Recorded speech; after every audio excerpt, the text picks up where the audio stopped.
خدا ناراض ہے ہم سے، ہمیں اس کو منانا ہے۔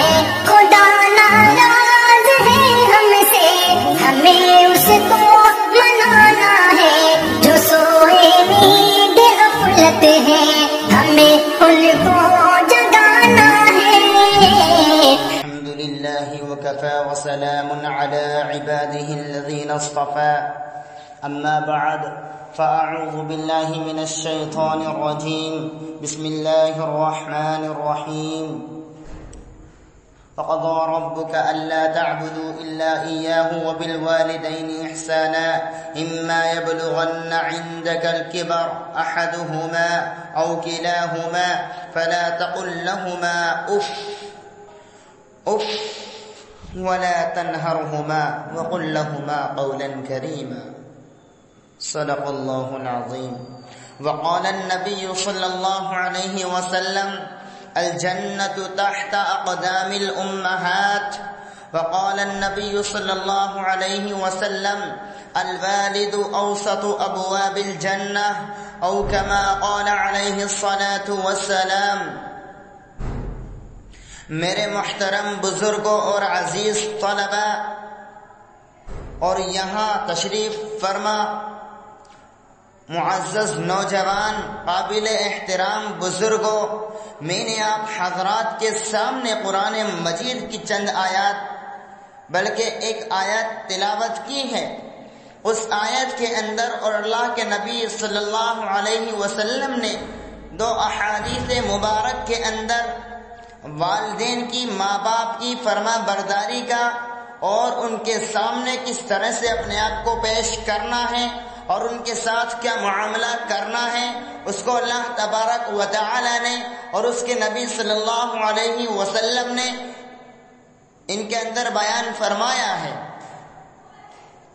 اللہ تبارک و تعالی نے قرآن مجید کے اندر وَقَضَى رَبُّكَ أَلَّا تَعْبُدُوا إِلَّا إِيَّاهُ وَبِالْوَالِدَيْنِ إِحْسَانًا، فرمایا کہ اللہ تبارک و تعالی نے اپنی عبادت کا حکم دیا ہے کہ اللہ کے علاوہ کسی اور کی عبادت نہ کی جائے، اللہ کے علاوہ کسی اور کو سجدہ نہ کیا جائے، اللہ کے علاوہ کسی اور کے سامنے اپنی پیشانی نہ ٹیکی جائے، اللہ تبارک و تعالی کے علاوہ کسی اور کی عبادت نہ کی جائے۔ وہیں پر اللہ تبارک و تعالی نے اس کے جسٹ فوراً بعد اپنی عبادت کا حکم دینے کے بعد اور اپنے ساتھ کسی اور کی عبادت نہ کرنے کا حکم دینے کے ساتھ فوراً اس کے جسٹ بعد میں اس کے ساتھ ہی ملا کر کے پے در پہ یہ حکم دیا کہ اپنے والدین کے ساتھ احسان کا معاملہ کرو۔ وَبِالْوَالِدَيْنِ إِحْسَانًا إِمَّا يَبْلُغَنَّ عِنْدَكَ الْكِبَرَ أَحَدُهُمَا أَوْ كِلَاهُمَا فَلَا تَقُل لَّهُمَا أُفٍّ، اور جب تیرے والدین یا ان میں سے کوئی ایک بڑھاپے کے عالم کو پہنچ جائیں، بڑھاپے کی عمر کو پہنچ جائیں، ماں یا باپ یا وہ دونوں، تو ان کے سامنے اف بھی نہ کرنا، ولا تنہرہما، اور نہ ان کو کبھی جھڑکنا، اور ان کے ساتھ ادب و احترام کے ساتھ انکساری کے ساتھ بات چیت کرنا، اور ان کے سامنے اپنے آپ کو جھکائے رکھنا، چھوٹا بنا کر کے ان کے سامنے اپنے آپ کو پیش کرنا، اور ان کے لیے یہ دعا کرتے رہنا کہ اے اللہ آپ ان پر رحم فرما دیجئے، جیسا کہ انہوں نے مجھے بچپن میں پالا، میری پرورش کی۔ یہ اللہ تعالیٰ نے قرآن مجید کے اندر حکم دیا ہے۔ جہاں اللہ تعالیٰ نے اپنی عبادت کا حکم دیا ہے، وہیں والدین کے ساتھ احسان کا معاملہ کرنے کا اور ان کے ساتھ ادب و احترام کے ساتھ بات چیت کرنے کا اور اپنے آپ کو ان کے سامنے نیچا بنا کر کے جھکا کر کے رکھنے کا حکم دیا ہے۔ لیکن آج ہمارا حال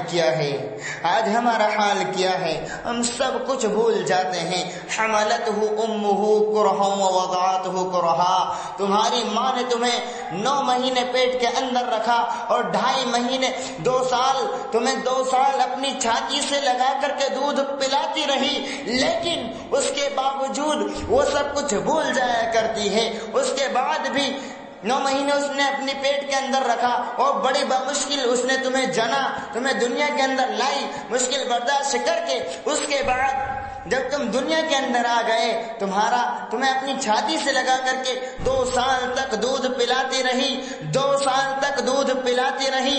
اس کے بعد جب تک تمہاری شادی نہ ہو گئی، تم جوان نہ ہو گئے، تم پیدا ہونے سے لے کر کے جوان ہو گئے، تمہاری شادی ہو گئی، لیکن آج بھی اس کا وہی معاملہ ہے۔ وہ ساری زندگی تمہیں روٹیاں پکا پکا کر کھلایا کرتی ہے، کبھی تھکتی نہیں ہے، کبھی الکساتی نہیں ہے۔ تمہارے نہ کھانے پر تو وہ ناراض ہوا کرتی ہے، لیکن کھانے پر کوئی معاوضہ نہیں مانگا کرتی۔ تمہیں ساری زندگی روٹیاں پکا پکا کر کھلاتی رہتی ہے، لیکن کبھی کوئی معاوضہ نہیں مانگتی۔ کھانے پر تو ناراض ہوا کرتی ہے، نہیں کھانے پر تو ناراض ہوا کرتی ہے، لیکن کھانے پر یا زیادہ کھانے پر تو ناراض نہیں ہوا کرتی۔ میرے پیارو، قدر کرو اپنے ماں باپ کی۔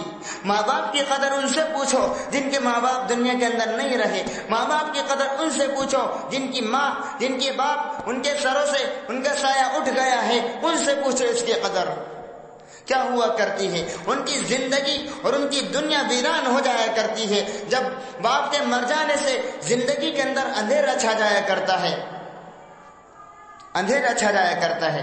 اللہ کے رسول علیہ الصلوۃ والسلام نے ارشاد فرمایا، ماں کی اہمیت بتانے کے لیے اللہ کے رسول نے ارشاد فرمایا، الجنت تحت اقدام الامہات، کہ جنت ماں کے قدموں کے نیچے ہے، جنت ماں کے قدموں کے نیچے ہے۔ الوالد اوسط ابواب الجنہ، کہ باپ جنت کے دروازوں میں سے بیچ کا دروازہ ہے، باپ جنت کے دروازوں میں سے بیچ کا دروازہ ہے۔ لیکن آج ہم نے ماننی نہیں ہے تو اپنے ماں باپ کی نہیں ماننی، اپنی ماں کی نہیں ماننی، قدر نہیں کرنی تو اپنے ماں باپ کی نہیں کرنی۔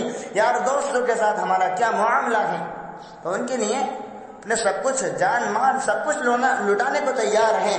ماں باپ کی خاطر دوست کو چھوڑنا گوارا نہیں ہے، بلکہ دوست کے خاطر ماں باپ کی بات کو ٹھکرانا، ماں باپ کا کہنا نہیں ماننا اور ماں باپ کے حکم کو ٹال دینا، یہ ہمیں گوارا ہے۔ میرے نوجوانوں، اللہ کا عذاب نہیں آئے گا تو اور کیا آئے گا؟ اللہ کی پکڑ نہیں آئے گی تو اور کیا آئے گا؟ اللہ کی طرف سے آزمائشیں نہیں آئیں گی، طوفان نہیں آئیں گے، زلزلے نہیں آئیں گے، آسمان سے پتھروں کی بارش نہیں ہوگی اور طرح طرح کی وبائیں نہیں آئیں گی تو اور کیا ہوگا؟ اے میرے نوجوانوں، ذرا اپنے دل پر ہاتھ رکھ کر کے سوچو کہ ہماری زندگی کتنی اپنے ماں باپ کی خدمت کے اندر، ان کی فرما برداری کے اندر، ان کے حکموں کو پورا کرنے کے اندر گزر رہی ہے۔ اندازہ تو لگاؤ، اندازہ لگاؤ۔ اور ماں باپ کی خدمت پر اللہ تبارک و تعالی کا انعام دیا کرتا ہے۔ آئیے میں ایک واقعہ آپ کو بتاتا ہوں، ایک شخصیت کا تذکرہ میں آپ کو بتاتا ہوں، سناتا ہوں۔ حضرت اویس قرنی رحمۃ اللہ علیہ، حضرت اویس قرنی رحمۃ اللہ علیہ جو اپنی مشغولی کی وجہ سے، اپنی ماں کی خدمت کی مشغولی کی وجہ سے اللہ کے نبی صلی اللہ علیہ وسلم کا دیدار نہ کر سکے، آپ کی زیارت نہ کر سکے، آپ کی خدمت میں حاضر نہ ہو سکے، لیکن اس کے باوجود اللہ کے رسول علیہ الصلوۃ والسلام نے حضرت عمر فاروق رضی اللہ عنہ کو، صحابہ کرام کو یہ حکم دیا کہ اے عمر، جب تم اویس سے ملو، اس سے تمہاری ملاقات ہو تو اس سے اپنے لیے دعا ضرور کروا لینا، اس سے اپنے لیے مغفرت کی دعا ضرور کروا لینا، کیونکہ اللہ تعالیٰ اس کی دعا رد نہیں کرتا۔ اللہ تعالیٰ یہ انعام دیا کرتا ہے، دنیا کے اندر بھی اور آخرت کے اندر بھی اس کا بیڑا پار ہو جایا کرتا ہے۔ میرے نوجوانوں، اپنے آپ کو سدھارو، اپنے آپ کو سدھارو، ماں باپ کی، والدین کی قدر کر لو اور ان کی فرما برداری کرو، ان کے حکموں کو پورا کرو، ان کی خوب خدمت کرو، اپنا زیادہ سے زیادہ وقت ان کی خدمت کے اندر گزارو، ان کی خدمت کے اندر گزارو، چاہے جان چلی جائے لیکن ماں باپ کا حکم نہیں ٹالنا۔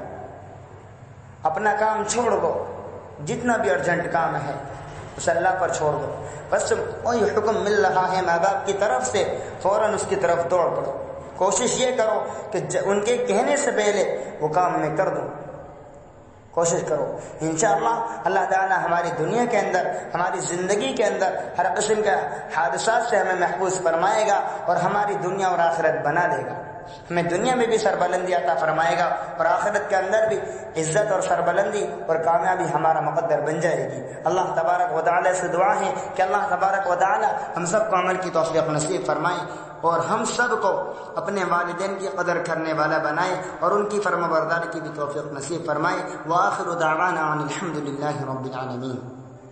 پریشان حال امت کی خبر کوئی نہیں لیتا، اجر کی آرزو لیکن اجر کوئی نہیں لیتا، اجر کوئی نہیں لیتا۔